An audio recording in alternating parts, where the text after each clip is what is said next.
Okay, now so I'll be discussing to you about time value of money. So this is very something new na style na gagawin ko ng video, no? Kasi medyo normally ginagamit ko talaga is yung sa Excel, especially pag maraming mga computations ginagamit natin sa accounting. But now I'll be using PowerPoint presentation, which really actually took me hours to prepare. Okay, so time value of money, ito nga pala, no, basically the discussion is divided into 3 installments. So dito sa first part muna tayo, i-discuss muna natin yung basics about time value of money, concepts about present value and future values. Yung part 2 actually deals with part 2 and part 2 deals with annuities na siya, no? Ordinary annuity and annuity due for future value, and another sa part 3 is the same din naman, annuity due and ordinary annuity, yun nga lang for present values. Okay, so dito muna tayo sa basics ng time value of money. So before we discuss, no, so the question muna is, let's say if I would give you 1 million and I could give it to you now or later, pwedeng 1 year after, so would you rather have it now or later na lang? Of course, you may have reasons. Maybe you would ask gusto mo ngayon, maybe you would ask later na lang. But in the point of view of the time value of money concept, ano ba yung mas better? Okay? So to answer those, tignan natin, no? O to answer the question, tignan natin basically yung principle ng time value of money. So when we talk about time value of money, the idea that the money available at the present time is worth more than the same amount in the future due to its potential earning capacity. So it says yung 1 million now is mas malaki yung value niya compared dun sa 1 million later, because you can invest the money now and it would basically earn, no? So the time value of money says that the peso received today is worth more than a peso received tomorrow, which is yun nga sabi natin, no? So mas malaki yung value ng pera ngayon, today, as compared to the same value tomorrow. Yan. And this is true because yun nga, it could be invested and it could earn. So let's say yung 1 million today, pag ininvest mo and nag-earn siya, let's say ng 10%, after a year it would become 1,100,000 as compared to just receiving 1 million pesos a year later. So mas better na ma-receive mo siya ngayon. So again, no, do sa question, it's better for you to receive the 1 million peso now. But the real question is, can I really give you such amount of force now? Now let's go with the concept of future value and present values. Okay? When we say present value kasi, that's the current worth of future sum of money on specified rate of return. So, sum of money, basically current siya, no, ngayon. Well, when we say future value, the value of an asset or cash specified in the future. So, ito yung ngayon, the current. So, yung value niya in the future, that's the future value. Okay? So, let's say, no, at the beginning of the year, kunyari, illustration natin, 2,000 in-invest mo in an account that would earn 8%. How will the investment be? No? So, magkano na siya a year after? So, basically, what would happen is this 2,000 that you have at the beginning, or that is the now, that's the present value, after a year, it would become 2,160. Bakit magiging 2,160 siya? Of course, kasi yung in-invest mo at the beginning, it would earn interest at 8%. So, 160 yun. So, a total, magiging 2,160 siya. Basically, yung 2,000, this is the present value, this is the now, and later, yung future, it will be 2,160. Okay? Or, let's say, in a different scenario, kunyari, baliktarin natin, no? At the end of the year, yung account mo amounted to 2,160. So, ang alam natin, after a year, 2,160 siya. So, if you would ask, magkano yung dineposit mo at the beginning of the year? Well, obviously, that's, alam natin to, no? 2,000. Kasi ito yung ating illustration kanya. But basically, the point is, na from the present value, you could actually go and compute kung magkano yung magiging future value niya. Or, kung magkano yung future value niya later, you could actually compute how much it is worth today, no? So for accounting and financial management, for most purposes, present value concept ginagamit natin for most. Okay, especially sa accounting. Okay, so basically that's the present value and future value concept. Now kung titignan natin yung difference between the two, which is na-compute naman natin kanina, 160, is of course that is due to the interest. So therefore, kung titignan natin, no, may dalawang factor that would determine yung difference nilang dalawa, no? Yung gap between the present value and the future value. So may dalawang factor. First is the interest rate. Of course, no, malaki yung interest rate, malaki yung future value. And at the same time, yung time, no? The longer na yung time, no, na iniwan mo yung investment or mas matagal mo siyang ininvest, of course, mas malaki yung interest na mag-gain niya. So, mas malaki yung future value. Okay? Okay, so exercises muna tayo, no? Let's say, for instance, at the beginning of the year, ACC invested 100,000 certificate of deposit for 1 year, 12% yung interest niya. Magkano daw yung investment natin magiging after the year? Okay, if you want to solve it, of course, you can just pause the video for a while. There's some mga exercises natin later, no? If you want to have some time to solve it by yourself, of course, you can pause the video. Okay, so diretso na natin, no? Yung 100,000 natin ngayon, invest natin siya, 12% interest, magkano siya after 1 year? Of course, it would be 112. Kasi, yung 100 mo, madadagdagan siya ng 12% interest, so that is 12,000. So, magiging 112 siya. Or, you could just simply, na later for computation purposes, you will see. Pwede natin gawin kasi direct computation ito. So, 100,000 times 1.12. 1 is pertaining to the principal actually. Ito yan, yung 100,000. And 12 is the interest, yung 0.12. Ito yun, yung 12. So, pwede yan direct. Later, we'll be explaining more, especially when we go na with the formulas. Okay, another illustration, another exercises. What if, kunyari, nag-invest tayo ng 88,000? 10% interest annually. Magkano siya after a year? Okay? So, 88, pwede mong gamitin yung technique kanina doon, times 1 plus the interest rate. So, basically, our answer would be 96,800. So, paano yan? Siyempre, yung 88, dadagdagan natin ng 10% interest. So, pag dinagdag mo, magiging 96,800 siya. Okay? So, from the present, going to the future siya. Or, again, sabi ko nga kanina, pwede mo naman actually i-direct yung computation. Times 1.10. 1 is for the principal, 10 is for the interest. Okay, nabalik na rin natin. Although, kanina alam naman natin na yung answer, no? But, pwede kasi ganito yung mangyari, no? Bibigyan ka ng future value. For instance, sabi niya, at the end of the year, the amount you will receive is 112. So, magkano kaya siya? At the beginning, or yung now. Magkano kaya siya? Now. Basically, yeah, alam natin, yung 100,000 na yun. Okay? Basically, ito rin yung computation na meron tayo kanina. Yun nga lang, if you would like to compute yung direct, pwede kasing divided by 1.12. So, kanina, kung ma-remember mo, yung pag-compute natin, this is 100,000 times 1.12 equals to 112,000. So, kung gusto mong i-reverse or pabalik, so divide siya. Divided by 1.12. So, 100,000 yung answer natin.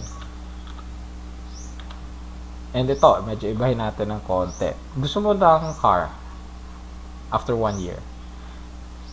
And you need 550,000 after 1 year. So, the question is, ilan yung kailangan mong ilagay sa amount ngayon, sa investment ngayon, in an investment that would earn 10%. Okay? So, kung gawin mo yung technique na ginawa natin kanina, ito, pwedeng divide mo siya, divide 1 plus I. Basically, from this 550, ang magiging answer natin is 500,000, or ito yung sabi natin, no, divided by 1.10. Just to check, kung maglalagay ka kasi ng 500, no, at the beginning, and it would earn 10%, so basically you will have 550 at the end of the year. Okay, so basically those are the concepts of present value and the future value. Now we'll be discussing another concept in finance, which is yung compound interest. No? When we say compound interest, it's interest that accrues on the initial principal and the interest as well. So basically, pag sinabi natin compound interest, ito yung computation ng interest wherein nagko-compute ka ng interest from the interest as well. No? Yung interest, nagkakaroon din siya ng interest.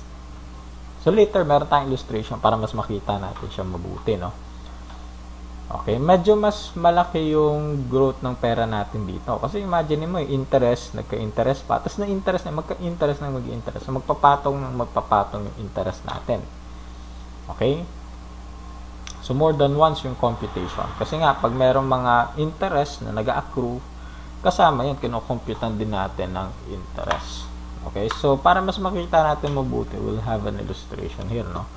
Let's say, at the beginning of the year, yung 2,000 natin kanina, no? Dineposit mo 8%, 2 years. Yan na 2 years na siya, no? So magiging magkano siya at the end of the 2-year period? Basically, what would happen is, syempre, you started now 2,000 year 0. Ngayon, after a year, of course, magko-compute ka ng interest for this year, no? For the first year, which is 160. So, at the end of the first year, yung account mo magiging 160. So, ngayon, pagpasok natin ng second year, magko-compute ka ng interest ulit. Yun nga lang, the difference is, tignan mo, no? Pati yung 160 na to, nakasama siya sa pag-compute ng interest for the next year. So, basically, itong 160 na interest siya, nagkaroon din ng interest. Therefore, yung balance natin magiging 2332.80. So, in contrast kasi siya ng simple interest, no? What would happen kasi, no, sa simple interest is, pag nag-compute ka ng interest for the second year, ang magiging basis mo is still dito pa rin sa principal na 2,000. So, dito, 2,000 times 8%. Basically, 160 lang din yung mako-compute mo. But yun na nga, no, because of this compounding principle, medyo mas mabilis lumaki. Kung mapapansin mo, no, kung sa simple interest, supposed to be 160 lang sana to. So, ngayon, since yung 160 nag-interest, naging 172. Tapos, itong, kung magkano man yung naging sobra na yun pa, let's say that would be 12.8, mag-i-interest na naman yun, mag-i-interest. So, mabilis yung kumita. Okay? So, basically, that is the concept of compounding. So, dito, when we say compound interest, that's the difference between the compound amount and the original principal. And when we say compound amount, that is the final sum, principal plus interest at the end of the period. Let's say dito, this 2,332.8, this is the compound amount. Okay? So, the difference between this, itong compound amount na yan, and the original principal, ito yon, yung pinaka-umpisa. Yung difference niya, which is itong this 332.8, basically, yan yung sinasabi niyang compound interest. Or yan yung lahat ng interest na na-accumulate mo during yung borrowing period or yung sa investing period mo. Okay? So, ngayon, pwede mong computein ito, no? Just like yung ginawa kanina. Actually, pwede mo siyang gawin na ganyan, medyo manually. So, madali lang yan for shorter periods. But the problem is, what if humaba na siya? No? Let's say, okay pa yung 5 years, madali-dali. Parang 10 years, medyo marami na yan. 20 years, 30 years. So, medyo marami-rami kang drawing na ganito. So, ngayon, for the purpose, meron naman tayong formula para mas mapadali yung computation natin. Okay, if you want to compute this compound amount, diretso, meron tayong formula, no? The formula for the compound amount is A. A is the compound amount or the future value is equals to the P or the principal or the present value times 1, that's fixed or given na yan, no?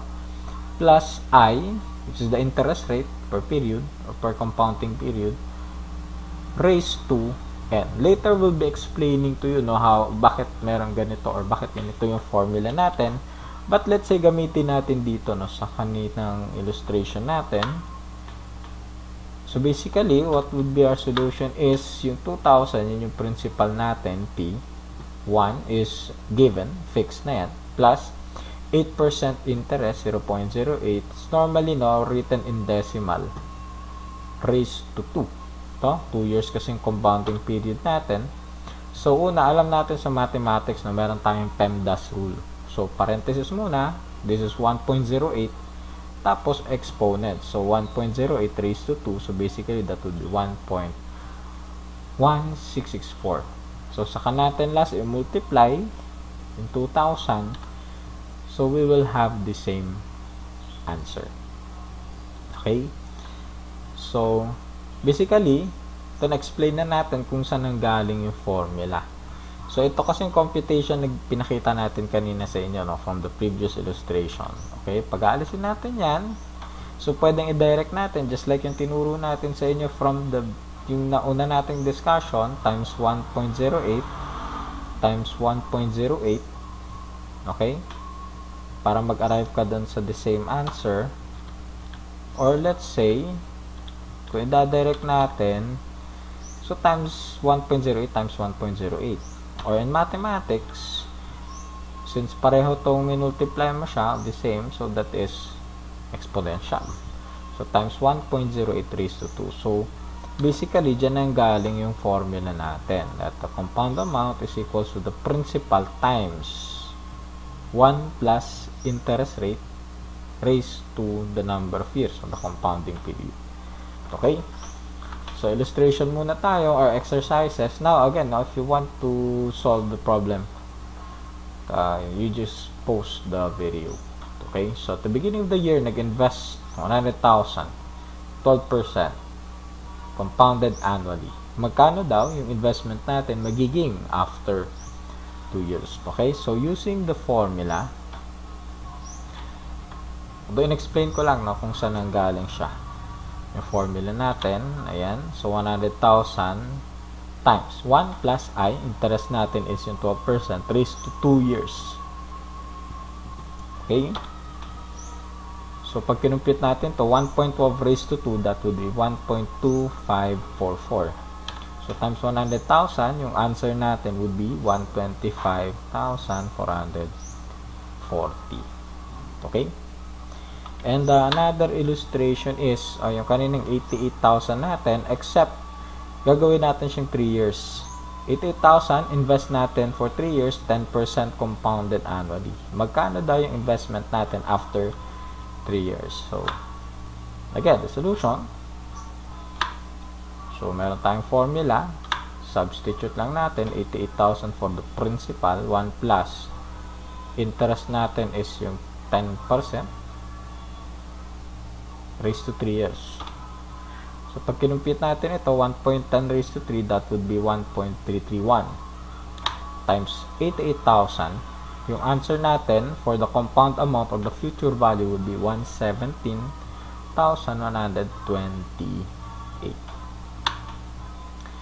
Okay, now, again, sabi natin, it could go in 2 ways. No? Pwedeng from the present, magko-compute ka ng future value, or from the future value, magko-compute tayo ng present value.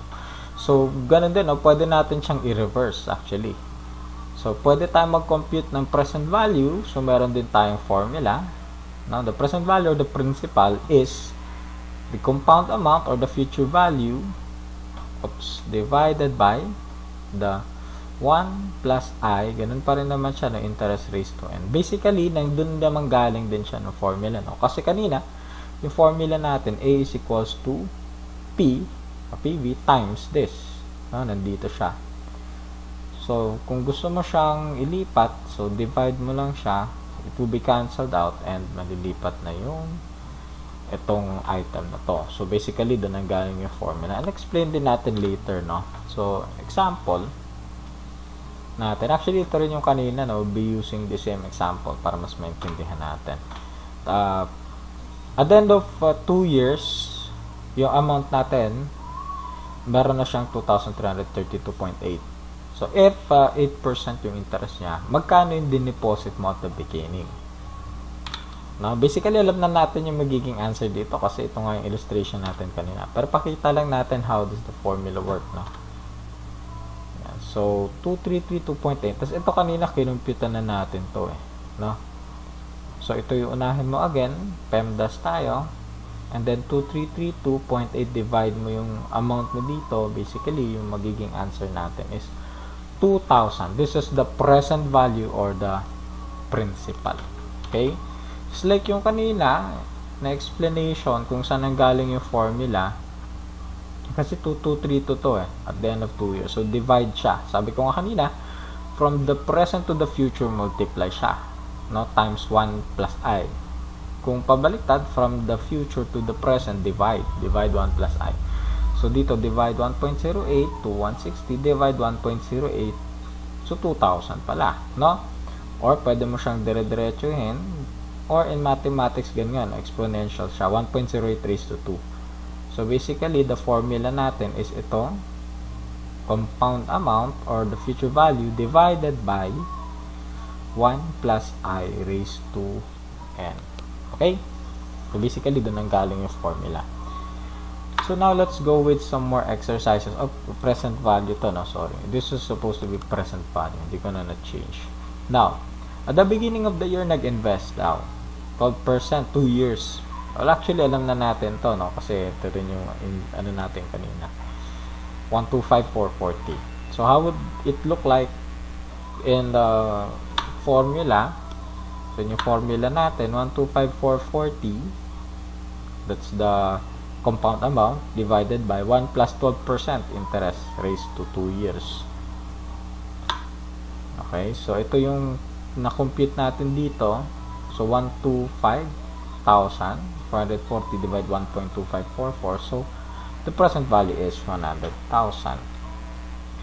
And another illustration is, ito medyo iba. So, you could solve it. No? You want to buy a car 3 years from now. And you believe 598,950 yung kailangan mo. So, ilan yung kailangan mong invest ngayon in an investment that earns 10% in order to have 598,950 after 3 years. So, again, using the formula, substitute lang natin siya. 598,950. Ito, 1 plus 10% to, no? Yung interest natin. 0.10 raised to 3 years. So, ang answer natin, pag kinumpute natin to, that's 1.331. So, you need to invest 450,000 now in order for you to get 598,950. Although it's good that we have the formula, but in-explain ko lang kanina, no? So, saan nang galing yung mga formulas natin na yan. Okay? So, basically lang naman, no? Diba?